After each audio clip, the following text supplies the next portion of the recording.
Hello, my name is Hector Vladimir. Today is September the 4th, 2016. It is Labor Day weekend. Today is Saturday. And I want to take some time, maybe 30-40 minutes, to discuss a few technologies that I may have not developed as much on previous shows for the living off the grid in the city. I want to discuss three things, or develop three subjects, topics. First is solar or photovoltaic solar systems. I have talked about those in quite a bit of occasions within the series, but I don't think I have developed as much as I would like to on those, and I'll take the opportunity today to do that. The next thing I want to discuss are greenhouse systems, greenhouse effect uses or applications for off-grid homes, highly efficient homes, not only homes but other dwelling structures. Third and last, not least, I would like to discuss 12 volt, 24 volt DC systems in general. When I say DC systems, I mean more like appliances, electronics, gadgets, and items that run on 24, 12, or in fact any other type of DC, direct current, electricity or voltage. With that, I'll begin with the solar systems, solar electric systems, or also known as photovoltaic technologies.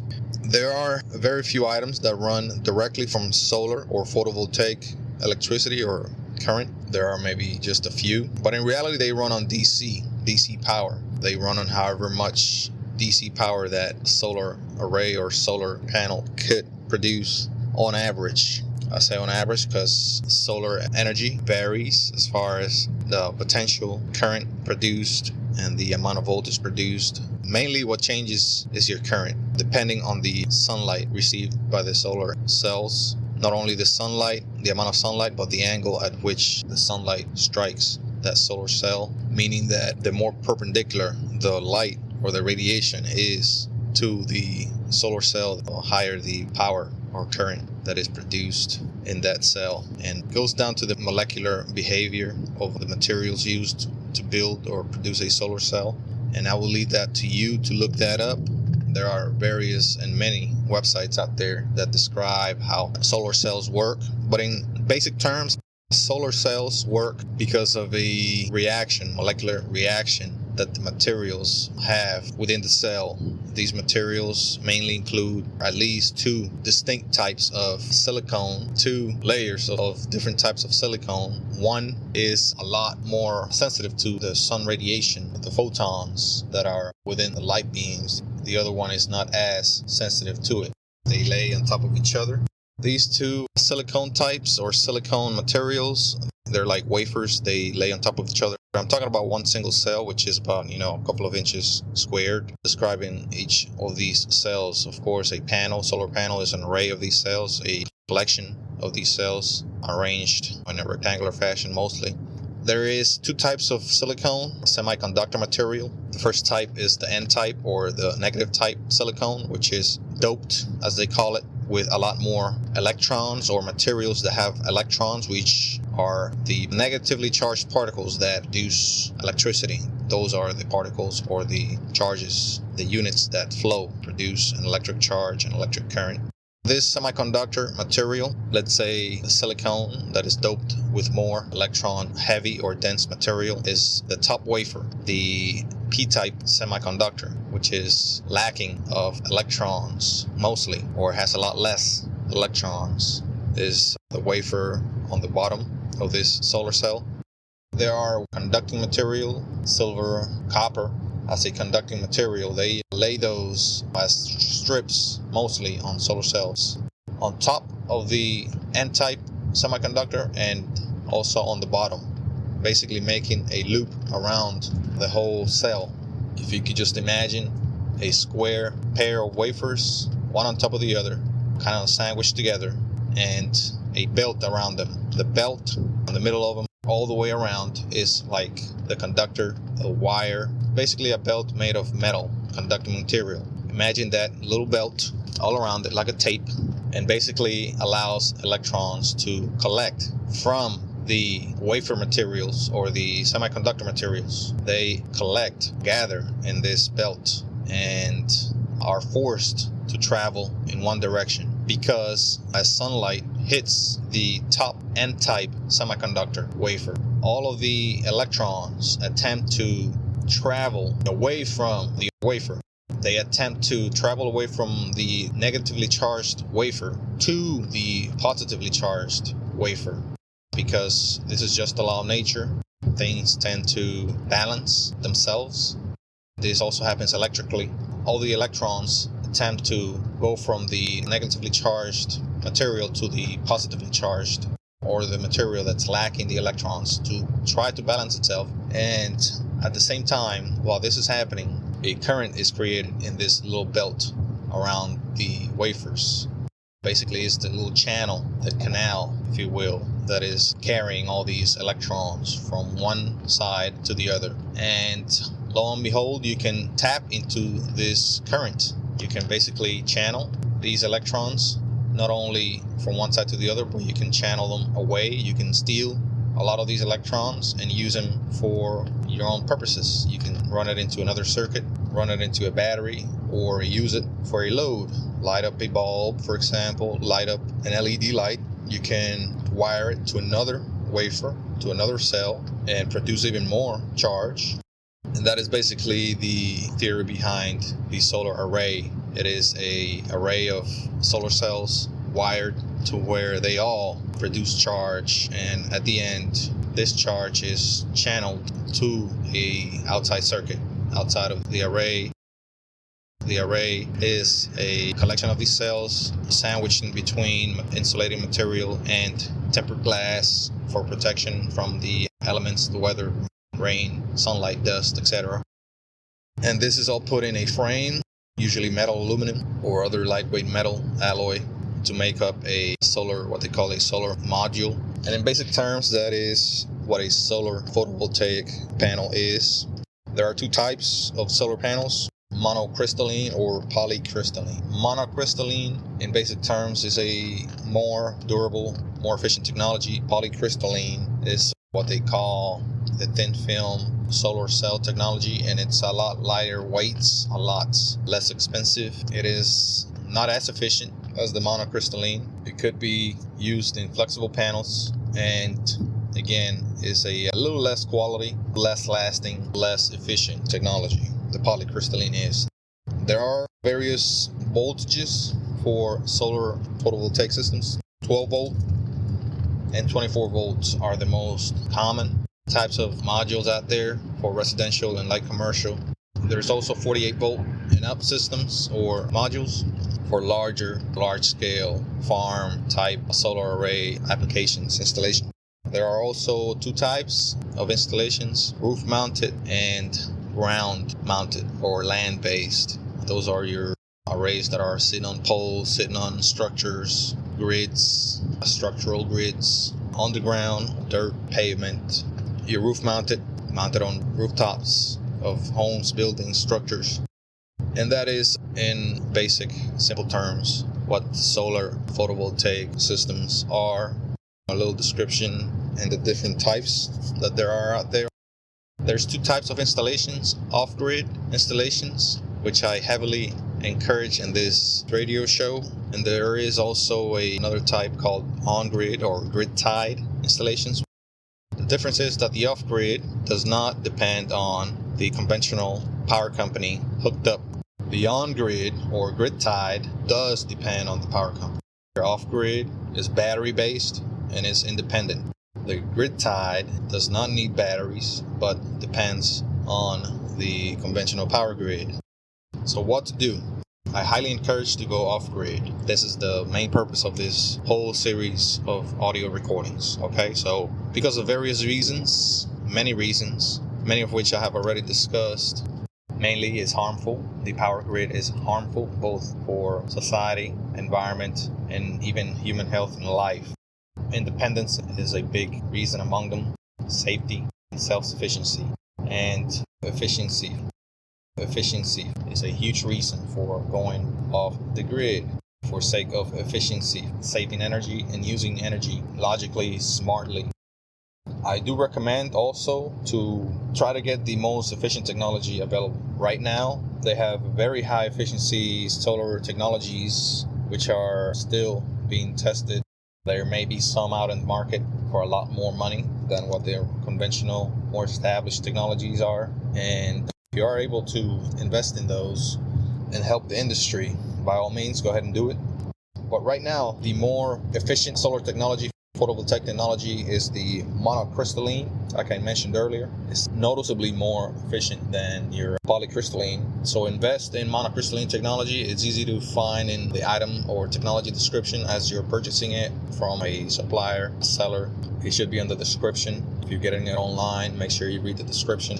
Make sure you're also checking out what voltage and amperage the solar panel is. If you have already an array, make sure you're matching those exactly. If you're adding to an array, the solar photovoltaic array, you can always add solar panels to your array, but they have to exactly match your voltage and amperage. There are various types of amperages listed on your panel.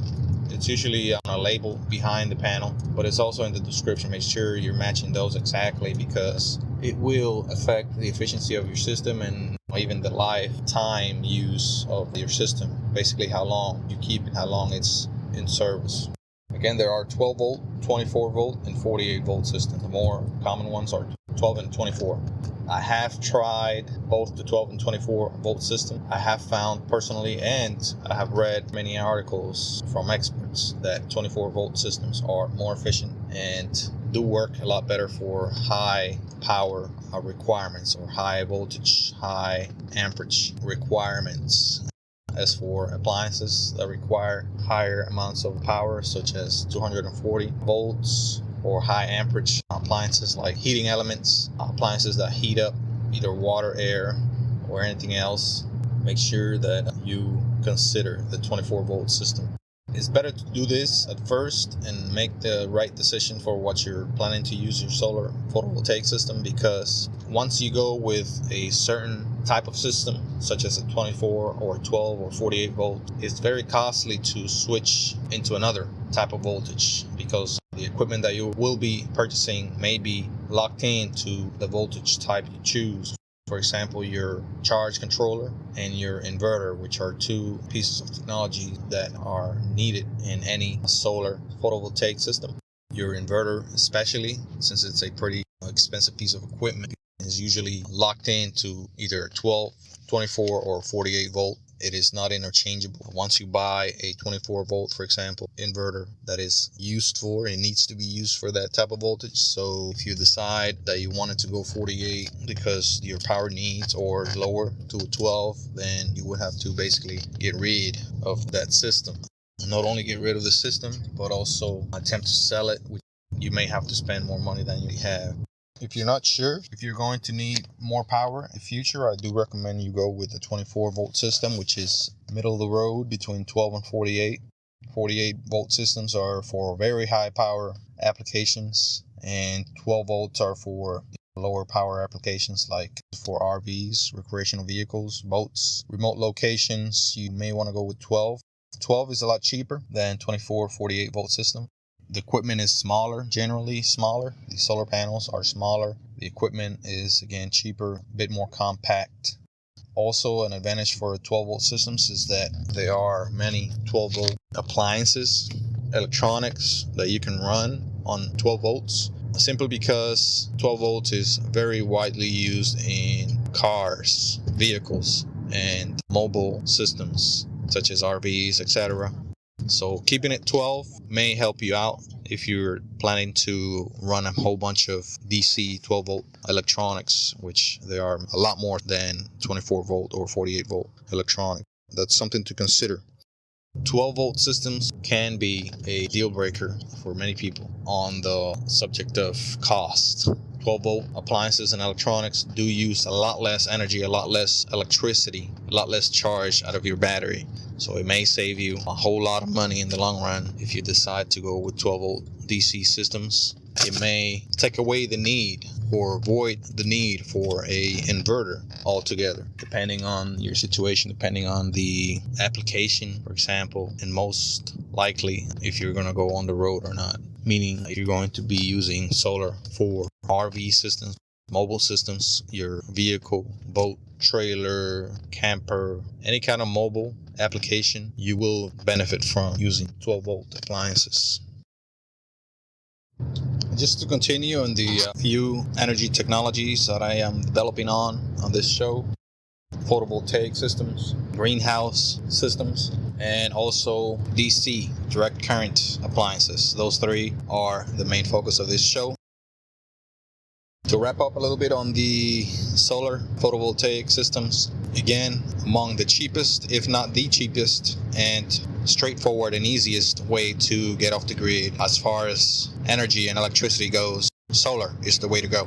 Again, I am involved in the industry, I am involved in the business. However, I did go through a period of trial and error with wind and other more primitive, basic energy alternatives, and by far, solar is the more affordable. You do not have to buy a thing from me, but I do recommend you look into the industry, look into the technology, and you will soon find out that it is the more affordable and the easier to use and maintain and to expand with. Increase your power output easily and affordably. Solar has been on the decline as far as cost for decades now, and it's still on the decline very rapidly. Look it up and you will find out that this is a fact. I mean, the price of solar technologies from 5 years ago has about halved to today's current prices. Yes, it has been that sharp of a drop. A solar module of about 200 watts from 5 years ago, we're talking 2010, 2011, was about $600 plus. Today, you can get the same for about $1 per watt or $200 per a 200 watt module. And this is the better technology, the monocrystalline, which is more efficient than the polycrystalline, with a expected life of service of about 20 years plus, some 25 to 30. So consider solar photovoltaic as a very viable and very affordable alternative to other sources of energy, including your outdated and obsolete energy wasting grid power. I want to discuss first 12-volt systems. 12-volt systems, again, just a recap, are cheaper, easier to handle, smaller equipment and modules that could be applied to either homes or mobile systems like your vehicle, RV, trailer, etc.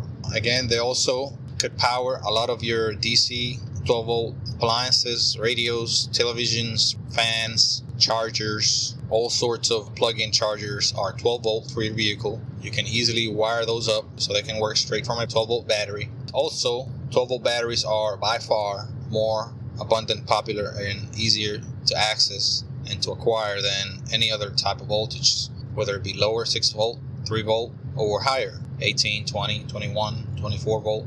Those type of batteries are very, very few and far in between. You can get a 24-volt battery out of two 12-volt batteries. Cost is going to be a lot less if you go 12-volt. However, your power production will be a bit less efficient. You will be wasting some of the energy inadvertently and unnecessarily, unless you really need or really want to, or it's really more convenient for you to use the 12-volt system. I highly recommend to use 12-volt systems for mobile applications, remote applications, or very compact applications which you have to carry away, fold up, stack away, store, travel with. You want to go 12-volt. They got 12-volt batteries that are very small, about as big as a box of tissue. You got your very popular car battery, which are 12-volt, the vast majority of, and you can easily get those a lot cheaper than any other kind of voltage for a battery. And I will explain batteries here shortly as well, what types of batteries are out there and what their ratings or specifications mean, at least the basic specification. So 12-volt systems, very affordable compared to other systems. Could be applied to a wide variety of applications. So a very versatile system. However, there are some inefficiencies with it. A 12-volt inverter has to convert a meager 12 volts, 1 dozen volts, to 120 using a inverter, again, which is, in simple terms, an amplifier. And if you know a little bit about electricity, you cannot get a free lunch. There's no such thing as free lunch. If you use more of one thing, such as voltage, you will lose your ability to use more of the other, which is current. So yes, you can upgrade or upstep 12 volts to 120, what your amperage availability, meaning the time that you have that battery to use the battery, the available time that have to use that battery is a lot less than if you had a 24 volt system, where you have 24 volts available to turn into the 120, which halves the need. Of course, you have to get a bigger 24 volt battery or make up a 24 volt battery bank. However, it is much more efficient to go from a higher voltage to begin with to 120 or even 240 than if you went from a lower voltage. That's why a 48 volt system is more efficient than a 12 volt DC system. I would recommend you look into a little bit electricity, how it works. It will help you in the long run if you're planning to embrace solar and photovoltaics. It will help you in setting up a system, setting up a battery bank, which I will explain a little bit here in this show. If you want to set up an array with multiple panels, if you want to set up a system that uses several batteries, again, a battery bank, and several inverters, several charge controllers, and if you want to run several things, for example, if you want to have a system that feeds independently several parts of the house, several equipment, several appliances, electronics, etc. A 24 volt system, if I can move on to that now, again, it's more efficient, it's a little less cost effective or less affordable. However, it may be the way to go if you want to run big appliances, from not so big but average home full size appliances like microwaves, washers, if you want to run coffee makers, rice pots, any of that stuff that generates heat, generates cooling, such as AC units, etc. Power tools, you may want to highly recommend that you run on 24 volts. Very quickly, the way volts work, voltage is basically stored power. The air in a balloon, the amount of air in a balloon, the amount of water in a bucket. When you poke a hole in that bucket side, the pressure that you feel when you put your finger in that hole, that is voltage. Current is basically when you poke a hole in that bucket on the bottom or on the side, that stream of water rushing out. The current itself, the rates on that current, that is electrical current. The rush of material in the electrical sense would be electrons, which are very much matter, same as water, same as air, matter rushing in one direction. That is your current. So whenever you increase your voltage, you increase the current capability. That is part of a law called Ohm's law, OHMS, Ohm's law, and it's basically a relation between voltage and current. And there's something else called resistance in there that you have to throw in to complete the law, the equation there. Resistance is basically what you get anytime something moves. Every movement is resisted by something else, whether it be the medium where the movement is occurring. Like if you move your hand through the air, there may not seem to be much resistance, but the air itself is resisting your hand from moving back and forth, waving, fanning. You can feel that a lot more if you're in a vehicle and you stick your hand out the window of a moving vehicle, moving at a pretty good speed. And you can feel the wind pushing your hand back. That's resistance. That's resisting your hand from going in the direction of the vehicle. Same thing with electricity, same thing with air, same thing with water. Any other fluid in motion will have some sort of resistance, whether it's by its medium or the path it's taken, the material is trying to work its way through, such as water, metal, whatever it may be, there's always a resistance there. Resistance is related to electricity. Electricity has to flow, or current, which is the flow of electrons, have to flow through a medium all the time, whether it's wires, metal, usually copper and aluminum, or any kind of other alloy, aluminum, copper alloy, or even silver, sometimes gold. That material itself has resistance to electron flow. Other materials have a lot more resistance, like plastics, wood, water. I just found out not long ago that water is a very good insulator, which is a resistor. I always thought that water was a very good conductor, the complete opposite, but in reality, pure water, H2O, I'm not sure if it's a almost complete insulator or a very good one, but I just found out, myself being involved in electronics, electricity for quite some time, I just found these out. However, water is most of the time contaminated with various salts, various minerals, And those minerals and salts and other materials within the water, sometimes metals, are what make water a very good conducting substance. And the reason why this is so is because water is such an efficient solvent that easily dissolves all of these materials, all of these chemicals, matter into it. Basically dissolving is breaking down, distributing very efficiently all those materials in the water and making it, most of the time, making it a very good conductor because of all these mineral salts, which are by themselves very good conductors. Coming back to my main topic, 24-volt systems are a lot more efficient, especially for higher power consumption applications. Partly it's because of the increased voltage or the increased potential, which is the increased force, pressure stored, whether it's in a battery, whether it's the solar module itself, or both. That bigger punch is, a lot of times much better to have when you have bigger appliances to run on solar. So I do really recommend to go with 24. If you can at all afford the technologies, the equipment that come along with it, go with 24, because 24 volts can both run small and larger appliances, electric appliances. However, 24 volt solar equipment such as inverters, and I will go into what inverters are and charge controllers and batteries. Since I have described what a solar panel is, I will describe those briefly. I know I have in the past, but I want to touch upon those again.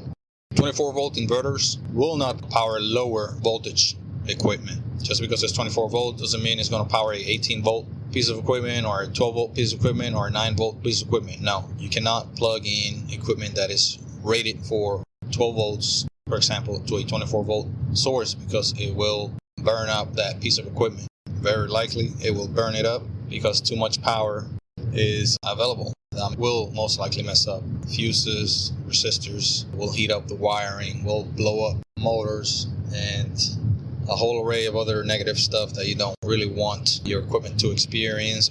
24 volt inverters cannot be used for 12 volt equipment or lesser volt equipment. You cannot break it down, for the most part. You cannot break it down into two, for example, like you can with 240 volts AC. I'm talking about DC now, and I will be going into what the difference between AC and DC is in a minute here, but you cannot break down a 24 volt inverter into two lines with 12 volts each. That's just not how it happens. I believe they have adapters that can do that, but why purchase an expensive adapter that can basically split the DC signal into two when you can just go with a 12 volt inverter to begin with? And just quickly, you may already know what an inverter is an amplifier. It takes the DC signal from a battery, pumps it up through amplifiers, step-up transformers, and also that signal is made into an AC signal via a oscillator. Pretty clever electronic invention that basically turns a straight one-way signal to a changing signal like AC. Basically changes the polarity of the DC signal from positive to negative, that way making some sort of wave, whether it's squared, modified, or sine wave. It is a pretty clever and intricate invention. It could be intricate, could be very simple as well. It's part of an electronic circuitry which makes a wave or an AC signal alternating current, a current that changes polarity on a regular basis, on a set timing, on a interval like they call it, usually 60 hertz or 120 times per second. Your inverter, want it to be exactly for the voltage that you will be connecting your equipment to. And when I say equipment, I mean downline from the input side of the inverter, which are your panels, your batteries, your charge controller. Those have to be 12 volt. You can plug in inverters also to have DC connections, some of them, such as USB connections. They may have 12 volt DC connections for lighting. Also, the DC equipment that you hook up straight to your inverter should match the output, whether it be 12 volt. For USB, it's usually 5 volt. So most equipment that run on USB, they use those 5 volts to begin with. So that's not too much of an issue there. Also, you do not need an inverter if you're going to run 12 volt equipment using 12 volt system, meaning 12 volt solar panels, modules, and 12 volt batteries. A lot of times you do not need an inverter, because an inverter, the only thing it does is amplify your power and make it into AC. So you can plug in your everyday equipment, electronics that you use at home every day. But in reality, you lose some efficiency, some power, you lose some energy, perhaps a lot, when you transform electricity from DC direct current to AC using that inverter. There's a lot of energy wasted in the form of heat through the process, through that oscillator, converting from DC to AC, and not to mention other losses other than heat losses, which I will not go into much here. If you can go inverterless for whatever applications you want to go with, by all means. I mean, that is the most efficient way to go. Go straight from the battery to the equipment.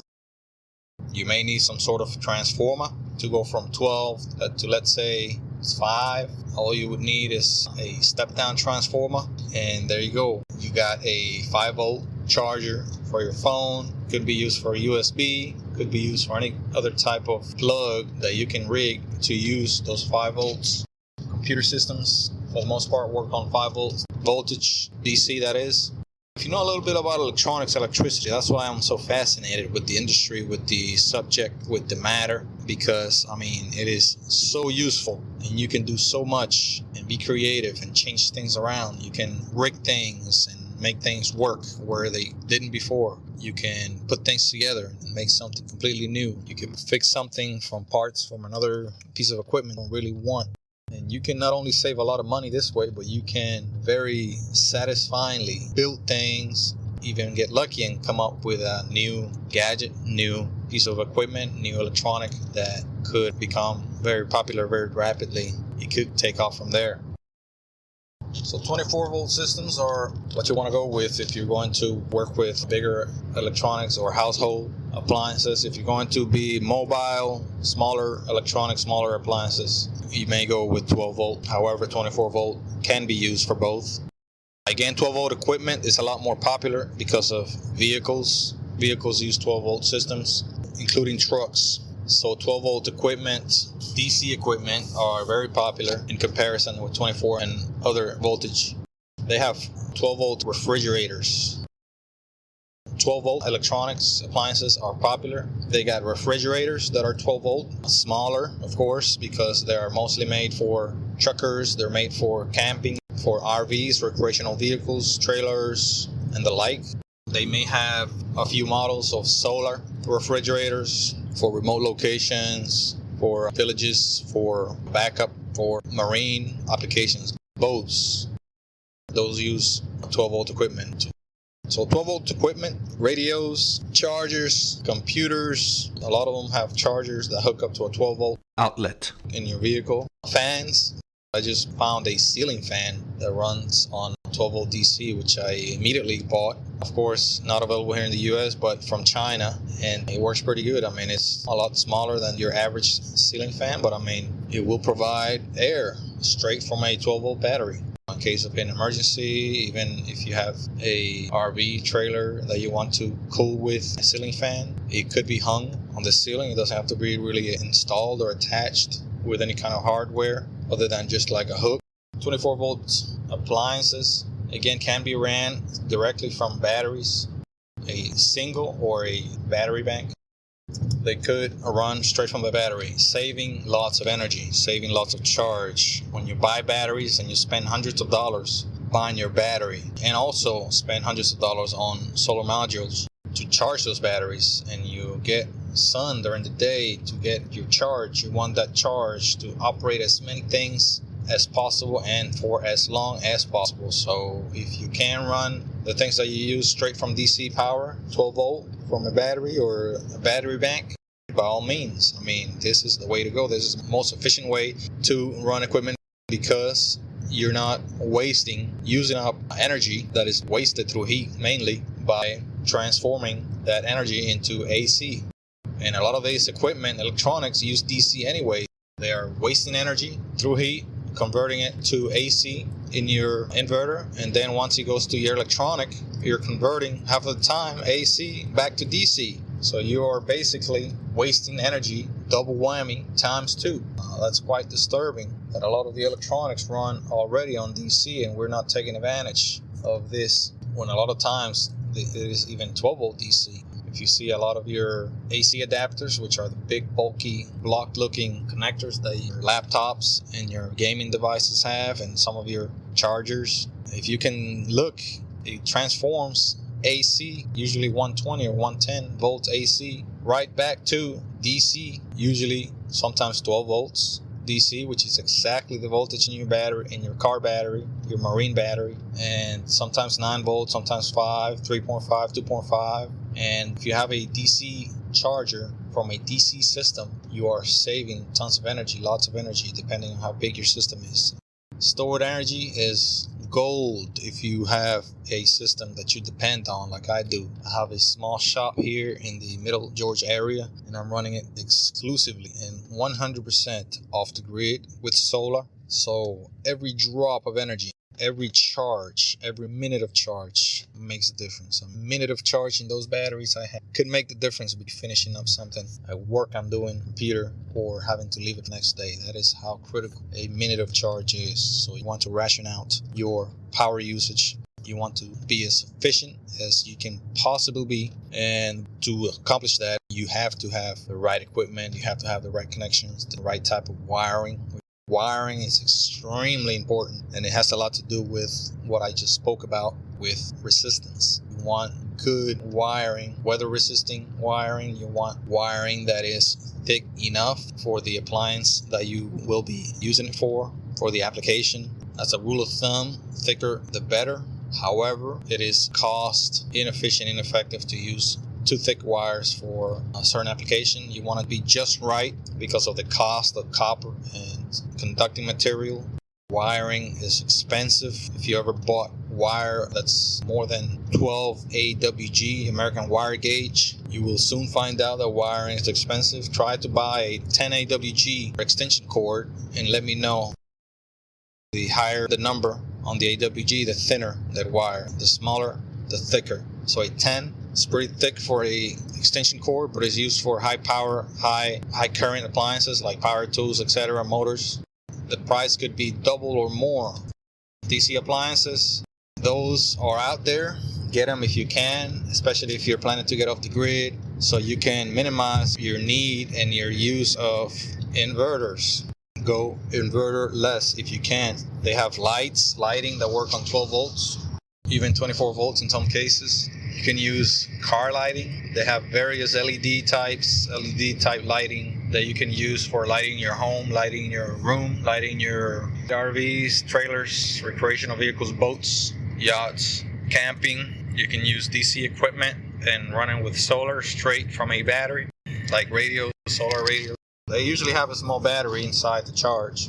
You can tinker around with all these combination of things and multiplicity of different types of concoctions, rigs. That's why I recommend you look over a book on basic electricity or electronics. It doesn't have to be involved in intricate college level. You don't have to complete a whole course. Of course, if you can and want to, by all means, but you don't have to get the basics down and start working with low voltage electricity. Any kind of inverter that you use will produce what they consider high voltage. 120 volts coming out of an inverter output jack will produce a very painful, sometimes life-threatening electrical shock. So you may want to look out for that and be careful. Be very conscious and aware of electricity. That's another thing that I would highly recommend people to become familiar with that are working or are planning to work with photovoltaics. Become very familiar with electricity and safety precautions dealing with electricity. Electricity will kill you if not properly or safely handled. Electricity is not something to be afraid of, but it's something to be careful with. I would recommend you have some respect, knowledge, probably more importantly, knowledge. How it works, where it can go, how it could be transmitted, how it could be discharged. Electricity safety. I've been lucky to be exposed to both aspects. Electricity, education and training and experience, and also safety training and also experience. I've been lucky enough to have experienced both accidents that have occurred to me and very close calls to myself and others, and a fatality. Unfortunately and fortunately at the same time. able to experience. A very close person passed away because of the effects of electric shock. Unfortunately enough for the person and his family and friends, including me, and fortunately enough for me to experience effects and become quite familiar with the phenomenon and the safety aspects of both electricity and other aspects of safety. Some of the other appliances that you can use to get off the grid: LP. I have mentioned this before, but they have LP appliances for cooking, such as stoves, ranges. They have LP appliances for refrigerating or freezing or cooling, such as refrigerators for food, freezers for food, and you guessed it, air conditioners. Heat can indeed be used for cooling. This is a very old, very established technology. Cooling from heat, using several sources of heat, such as solar energy, the heat from light, and also liquid propane for creating heat through burning it. The sources are pretty much unlimited when it comes to burning stuff. You can burn just about anything. The question is, how easy will it burn, and how easy can you acquire the material? If you have wood, coal, oil, gas, whatever means that may be more affordable to you, you can look for ways to burn and not only create light and heat with it, but you can also create refrigeration. Look it up. I'm not going to go over the details again because I have covered that in another show. But they do have equipment for sale already, established technologies that work on LP, liquid propane, sometimes natural gas, rarely other fuels such as coal, wood, but I believe they may be out there. Look them up. Let me know. Shoot me a comment. Just to wrap up with these few points: roof mount versus ground-based solar photovoltaic installations. What to do? It is up to you. It is up to your utility, your preference, or how much more efficient will it be? How much more cost-effective will it be for you to whether install it on a rooftop, whether it be in a home or vehicle, or if you want to place it on the ground. There are advantages to each and disadvantages, of course.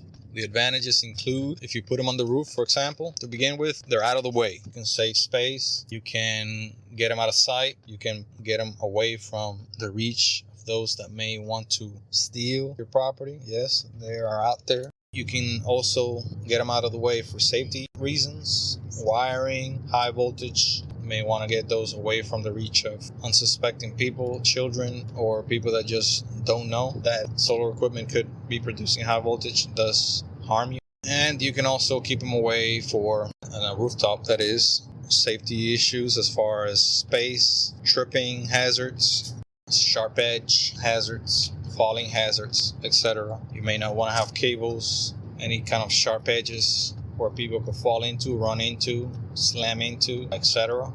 Those are the few advantages. There may be more, but those are some advantages of using a rooftop installation. A rooftop installation also may be the only way to go. You may live in an area where you have no space in the yard, you have no ground space for solar installation, so that may be the only choice you have. If you have the choice of ground-based installations, there are a few advantages. The equipment can be accessible for maintenance, expansion, or modification, or addition of other equipment.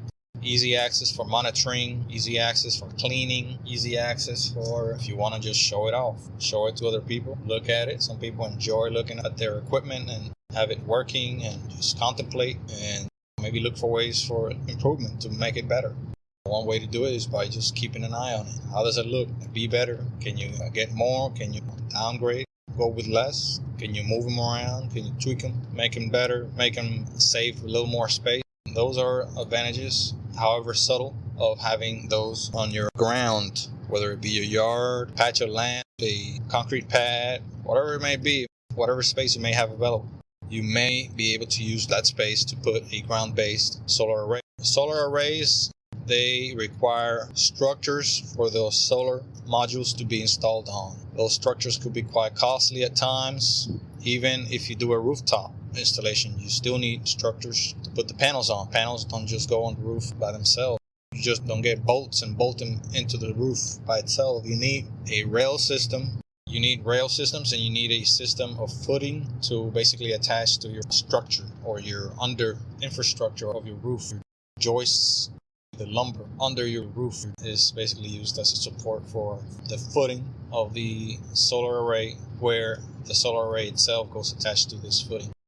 You can look up online the various parts and hardware that goes into a rooftop installation. The quick search in Amazon or eBay or other shopping website, you can use those to search. An L-foot. That's basically the main part of a footing for a rooftop array. You can search solar, L-foot, feet, solar, bracket. These are all parts of the solar array. You can look for pricing, look for configurations, look for types. There are various types. You can look up also rails, tracks, or racks, R-A-C-K. Of course, type in solar at the end. Also, you may want to build your own. Once you go and look at these things, you can easily figure out how to build your own. I have come up with my own foot system for a solar array built with racks, which is much cheaper than the ones they have already built out there, and you can easily build this or put this contraption together with parts you can buy from Lowe's, Home Depot, even at Walmart or your local Ace hardware store. Any of those, you can put that together and save money. I know they use better materials, alloys that last long, that resist much of the elements, but you can buy some of the materials to put something very similar together to what they sell out there and coat it. Put some rust resistant coating on it. Paint, spray paint. They got primers. You can paint it or both with a rust resistant coating. You have your own homemade, much more affordable bracketing and footing system, so you can do not only a rooftop installation but also a ground-based installation. Ground-based installations can be much more elaborate and costly, chiefly because if you do a roof installation, you are using the structure of your roof as a supporting structure for the panels. Is also very convenient because rooftop insulation, that is, because many roofs are one, south facing, and two, they are already at an angle. They are already at a convenient angle of 35 to 40 degrees that you can use if you're using a south facing roof. You can use as a platform, very convenient platform to just place your array in. A south facing 35 to 40 degree roof pitch is the optimal here in Georgia, in the southeast United States. Of course, free or with very little shading from trees, etc. If you do a ground-based installation, you have to build the structure from scratch. You have to build a structure that's going to give you that angle, for one. Build a structure strong enough to hold the weight of the array, which may be quite heavy. And that structure must be strong enough, sturdy enough, and also heavy enough to withstand the elements wind, first and foremost, rain, sun radiation. So you have to think about coating, painting. You have to think about protecting through shielding from the sun, rain, and water. The panels themselves offer some fair amount of shielding from the sun and rain. However, rain does still get in through the cracks. It does rain sideways lots of times. The wind can carry water and moisture into the wood, metal. So whatever material you use, you got to think about cost. Use wood. You have to use a lot of wood, heavy duty wood. You have to treat it so it can resist those elements, and especially wind. Anywhere in the United States, and perhaps in most parts of the world, you have to worry about the wind. Wind, as I experienced firsthand, will destroy wood structures that are not protected. There is usually a prevailing wind in every area, meaning that it blows a certain direction most of the time, or at least better than half the time. If your panels are facing away from the wind in a structure that's not providing enough weight and sturdiness, it will take those panels off, carry them perhaps over 100 feet. This is, again, something I experienced firsthand. I was unlucky enough to experience a very strong and violent storm here. The winter of 2013, I had an array of about 12 panels in a wooden structure that I thought was very sturdy and well built. It completely obliterated about half of it. It was a very strong wind gust. Luckily, it was in my backyard. The wind was blowing toward the house, so it basically blew about 6 panels all together. It broke it off from the main structure, blew them out about 2-3 meters. Luckily, it didn't pick it up high enough to land it on the house or a car, someone else's car, someone else's property. If you live in an area where it storms regularly, that is something to think about. Even if you do a roof installation, it has to be strong enough, sturdy enough to resist the highest winds. Of course, you may not be able to do much about tornadoes. Of course, you may not be able to do much about a Category 5 hurricane. But you have to, by law and by all moral convictions, you have to make your installation as secure as possible. I have had one accident, luckily no one hurt, dealing with it, and one very close call where tornadoes passed in very close proximity to a solar installation that I am very sad to say was not a complete installation, was not secured enough. Luckily, the tornadoes didn't blow any wind through that area, but they came within about a half mile from where I had very heavy and very temporary installation placed. I have since secured that installation, which is a temporary installation. However, I do recommend not to do temporary installations or unsecure installations because wind and rain and bad weather storms will blow through at the worst moment when you're out of town, you have no time, when you have no way of putting away whatever hazardous structures that there may be. So I do recommend highly that you think safety first with all solar installations, both electrically and physically. And I will, my friends, leave it at that. Thank you very much. This has been a recording for the radio show Living Off the Grid in the City. Again, this has been your host, Hector Vladimir, on the 4th day of September 2016. Thank you.